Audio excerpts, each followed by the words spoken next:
Using a table to synthesize information for a literature review. When you're writing a literature review, your objective is to describe and evaluate the collective knowledge related to your research topic or question.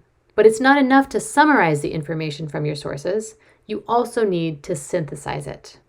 When you synthesize information from various sources, you're trying to show your reader how the different pieces of information relate to each other.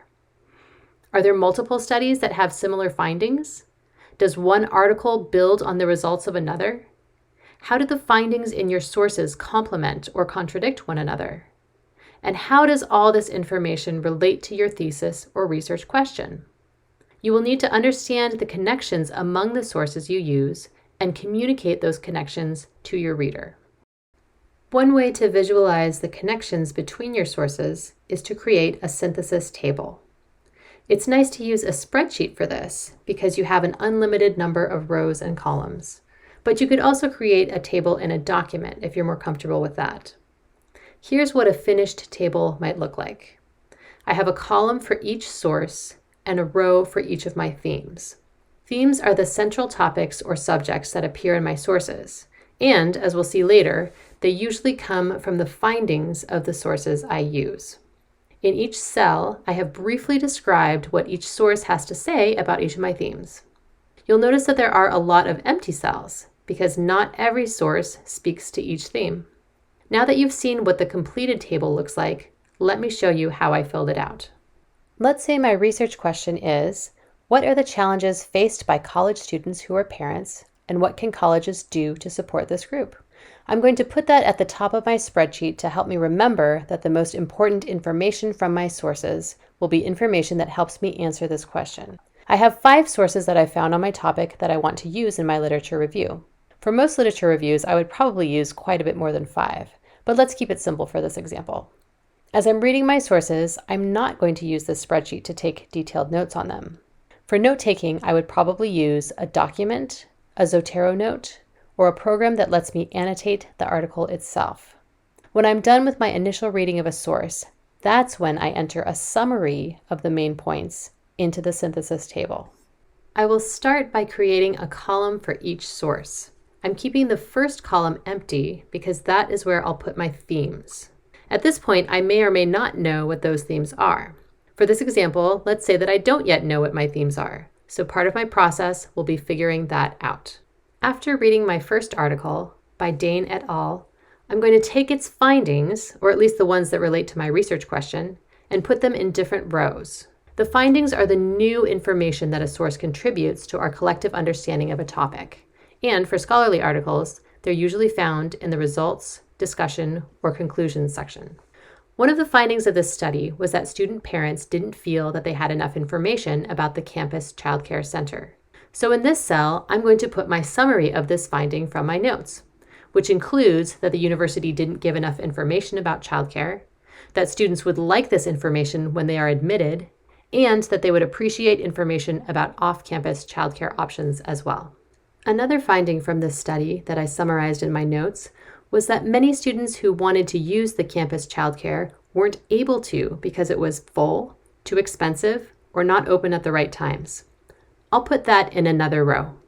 Other important findings were that student parents can experience stress or depression from balancing school and family, and that other support services are needed, such as study areas, family events, and support groups. My next article is by Kenziger and Minnick. I'm going to take the findings from this article and see whether any of them have a similar focus to the findings of the previous article. One of their findings is that a lack of reliable childcare is a barrier to completing college, and that the campus childcare center is too expensive for some students. I think that relates to the finding of the previous article, that students wanted to use the campus childcare, but weren't able to due to cost and availability. So I'll put this finding in the same row. They also had some findings related to the lack of awareness of campus childcare and other services, so I'll include that in the first row, since it's similar to the finding from the previous article in that same row. Something else that came up in this article is that many student parents felt discriminated against or judged. That doesn't obviously relate to any of the findings from the previous article, so I'm going to put it in a new row. Finally, there was another piece I thought was important about how student parents miss class or work, or even withdraw from classes due to lack of childcare. I'll create a new row for that one too.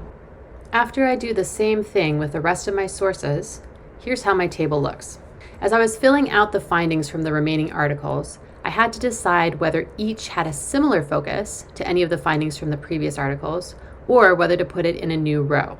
Now that all the findings from the sources are grouped together in rows, I'm going to look at each row to determine the focus of those findings, and then create a name for the theme that describes that focus. All of the findings that I've put in the first row have to do with the awareness of campus childcare and other services that are available to student parents. I'm going to call that theme Awareness of Resources. In the second row, I see findings that relate to how expensive childcare is, other reasons why it's not easily accessible for student parents, and that its availability can factor into student decisions to attend a particular school. I'll call that theme Availability and Affordability of Childcare. The third row was a lot trickier for me. I initially had these three findings in different rows because their connections to each other were not immediately apparent. One has to do with feeling stress or depression around balancing family and school. One has to do with perceived discrimination against student parents. And one has to do with campuses ignoring the childcare responsibilities of students and signaling to them that they're on their own to deal with it.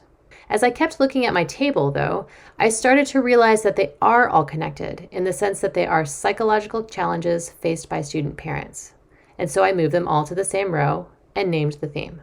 The findings in the fourth row are that a lack of childcare causes student parents to miss class or work or withdraw from courses, that students who use on-campus childcare believe that it's very important in helping them achieve their educational goals, and that students with children 6 and older have greater motivation and goal attainment than those with younger children. I can see that all of these have to do with how parenting or childcare impacts educational goals, so that will be my label for this theme. The final row's findings are related in that they are about campus support services other than childcare. Not all of the findings from all of my sources made it into this final table. I initially put them all in here to see how they related to each other, but I ended up taking out some findings that I decided weren't sufficiently relevant to my research question. You might find that some of your sources don't have any relevant findings, which is why it's good to start out with more sources than are required for your assignment. Or you might end up with more themes than you can address in your literature review, in which case you might decide to limit the scope of your literature review to just the themes that you think are the most important or most relevant to your topic. Now that my table is completed, I'm ready to start writing my literature review. I'll organize it by theme and use the table to see which sources speak to each theme and how their findings are connected.